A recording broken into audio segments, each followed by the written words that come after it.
20 ఏళ్ల కుర్రాడికి కానీ అమ్మాయికి కానీ ఘన విజయం ఏమిటో తెలుసా?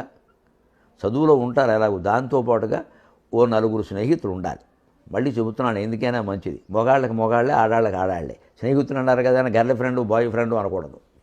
బాయ్కి బాయే, గర్ల్కి గర్లే, 4 ఉండాలి. 4 అని లెక్క కాదు, 4 అంటే ఎక్కువ మంది అని అర్థం ఉండాలి. ఊరికే ఏదో మనతో పాటు హోటల్కి వచ్చేవాళ్ళు బిల్లు మన్నేమనేవాళ్ళు కాదు స్నేహితులు అంటే. మన కోసం ఏ త్యాగమైనా చేయగలిగిన వాడు. అటువంటి స్నేహితులు మగపిల్లలకి 4 మగపిల్లలు, ఆడపిల్లలకి 4 ఆడపిల్లలు ఉండాలి. ఎందుకు? కలుపుగోలుతనం అన్నమాట. స్నేహం అంటే, స్నేహం ఎప్పుడు ఏర్పడుతుంది? 2 పురుకోసలు, 2 పురుకోసలు ముడేయాలనుకో, ఈ కొస ఆ కొస ముడేయాలంటే ఈ కొస అందులోకి వెళ్ళాలి, ఆ కొస ఇందులోకి రావాలి, లేకుండా ముడిపడదు. 2 ఇలా ఉంటే చేస్తాం, అప్పుడు మళ్ళీ అవతల ఇంకో పెట్టి అంటించాలి. ఏదైనా అదేనా అంటించడం, ముడిపడ్డమేగా. అంచేత వీరు కొంత కోల్పోయి వారు కొంత కోల్పోతే తప్ప స్నేహం ఏర్పడదు.